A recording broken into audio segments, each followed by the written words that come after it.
ನಮಸ್ಕಾರ ರೀ ಎಲ್ಲರಿಗೂ ಸರೋಜಾಸ್ತಿಗೆ ಸ್ವಾಗತ. ಇನ್ನೇನು ಯುಗಾದಿ ಹಬ್ಬ ಬಂದೇ ಬಿಡ್ತು. ಸೊ ಸ್ವೀಟ್ ಮನೆಯಲ್ಲಿ ಏನಾದರೂ ಮಾಡಬೇಕಂದ್ರೆ ಸಡನ್ನಾಗಿ ಆಗಬೇಕಂದ್ರೆ ನೀವು ಶಂಕರಪಾಳೆ ಮಾಡಬೇಕು. ಅದನ್ನು ಯಾವ ರೀತಿ ಮಾಡಬೇಕಂತ ಸರಳ ವಿಧಾನದಲ್ಲಿ ತೋರಿಸ್ಕೊಡ್ತೀನಿ. ಫಸ್ಟ್ಗೆ ನಾನಿಲ್ಲಿ 2 ಬಟ್ಲಾಗುವಷ್ಟು ಸಕ್ಕರೆಗೆ ಸ್ವಲ್ಪ ಸಕ್ಕರೆ ಮುನುಗುವಷ್ಟು ನೀರನ್ನ ತೊಗೊಂಡು ಪಾಕ ರೆಡಿ ಮಾಡ್ತೀನಿ. 2 ಬಟ್ಲು ಸಕ್ಕರೆ ತೊಗೊಂಡಿದ್ದೀನಿ. ಇದೇ ಬಟ್ಲು, ಈ ಬಟ್ಟಲಿಂದ 3 ಬಟ್ಲು ಮೈದಾ ಹಿಟ್ಟನ್ನ ತೊಗೊಂಡಿದ್ದೀನಿ.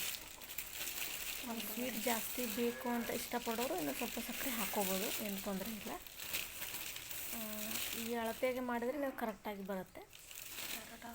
ಈ ಬಟ್ಲಿಂದ 2 ಬಟ್ಲು ಸಕ್ಕರೆ ತೊಗೊಂಡಿದ್ದೀನಿ, 3 ಬಟ್ಲು ಹಿಟ್ಟು ತೊಗೊಂಡಿದ್ದೀನಿ. ಇದಕ್ಕೆ ಸ್ವಲ್ಪ ಉಪ್ಪು ಹಾಕಿ ಮತ್ತು ಸ್ವಲ್ಪ ತುಪ್ಪ ಹಾಕಿದ ನಂತರ ಸ್ವಲ್ಪ ಕೈಲೇನ ಈ ಥರ ಮಿದ್ಕೋಬೇಕು. ಈ ಥರ ತುಪ್ಪ ಎಲ್ಲ ಹಿಟ್ಟಿಗೂ ಅಂಟಬೇಕದು. ಈ ಥರ ಹಿಟ್ಟಿಗೆ ನಾದ್ಕೋತೀವೋ ಆ ಥರ ನಾದ್ಕೋಬೇಕು. ಆ ಹಿಟ್ಟು ಉಂಡೆ ಆಗಬೇಕದು. ಈ ಥರ ಉಂಡೆ ಥರ ಆದ ನಂತರ ಆಮೇಲೆ ನಾವು ಮಾಡಿಟ್ಕೊಂಡಿರ್ತೀವಲ್ಲ ಪಾಕ, ಅದನ್ನ ಸ್ವಲ್ಪನೇ ಹಾಕಿ ನಾದ್ಕೋಬೇಕು. ತುಂಬ ಗಟ್ಟಿನೂ ಇರಬಾರ್ದು,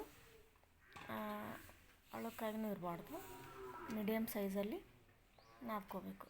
ಈ ಥರ ನೋಡ್ತಿರ್ಬೋದು. ಆಮೇಲೆ ಇದು ಒಂದು ಗಂಟೆ ಕಾಲ ರೆಸ್ಟ್ ಮಾಡೋಕೆ ಬಿಡಬೇಕು ಈ ಹಿಟ್ಟನ್ನು. ಆಮೇಲೆ ಸಣ್ಣ ಉಂಡೆ ತೊಗೊಂಡು ಈ ಥರ ಚಪಾತಿ ಥರ ಲಟ್ಟಿಸ್ಕೊಂಡು ನೀವು ಶಂಕರಪಾಳೆ ಹಾಕೋದು ಕಟ್ ಮಾಡ್ಕೋಬೇಕು. ನಿಮ್ಗೆ ಯಾವ ಶೇಪ್ ಬೇಕೋ ಆ ಸೊ ನಮ್ಮ ಚಾನಲ್ನ ಯಾರು ಸಬ್ಸ್ಕ್ರೈಬ್ ಮಾಡಿಲ್ಲ, ಸಬ್ಸ್ಕ್ರೈಬ್ ಮಾಡಿ, ಒಂದು ಲೈಕ್ ಕೊಡಿ ಪ್ಲೀಸ್. ನೋಡ್ತಿರ್ಬೋದು ನೀವು ಯಾವ ರೀತಿ ಬಂದಿದೆ ಅಂತ. ಬೇಸಿಲ್ಲ ಥರ ತುಂಬ ತಳವಾಗೂ ಇರಬಾರ್ದು. ಶಂಕರಪಾಳೆ ಯೂಸಲಿ ಸ್ವಲ್ಪ ದಪ್ಪನೇ ಇರುತ್ತೆ. ಆಮೇಲೆ ಕಾದಿರೋ ಎಣ್ಣೆಯಲ್ಲಿ ಹಾಕಿ ಗ್ಯಾಸ್ನ ಲೋ ಫ್ಲೇಮಲ್ಲೇ ಇಡಬೇಕು. ಚಪಾತಿ ಇಷ್ಟು ದಪ್ಪ ಇದ್ದರೆ ಸಾಕು. ಲೋ ಫ್ಲೇಮಲ್ಲಿಟ್ಟು ಸ್ವಲ್ಪ ಕಂದು ಬಣ್ಣ ಗೋಲ್ಡನ್ ಕಲರ್ ಬರೋವರೆಗೂ ಕರೆದ್ರೆ ಈ ಥರ. ಫಸ್ಟ್ಗೆ ನಾನು ಇಲ್ಲಿ ಪೇಪರ್ ಮೇಲೆ ಹಾಕ್ಕೊತಾ ಇದ್ದೀನಿ, ಅಂದರೆ ಎಣ್ಣೆ ಎಲ್ಲ ಇದು ಆಗಲಿ ಅಂತ. ನೋಡ್ತಿರ್ಬೋದು ಯಾವ ರೀತಿ ಬಂದಿದೆ ಅಂತ. ಸೊ ಲೇಯರ್ನೂ ನೀವು ನೋಡ್ತಿರ್ಬೋದು.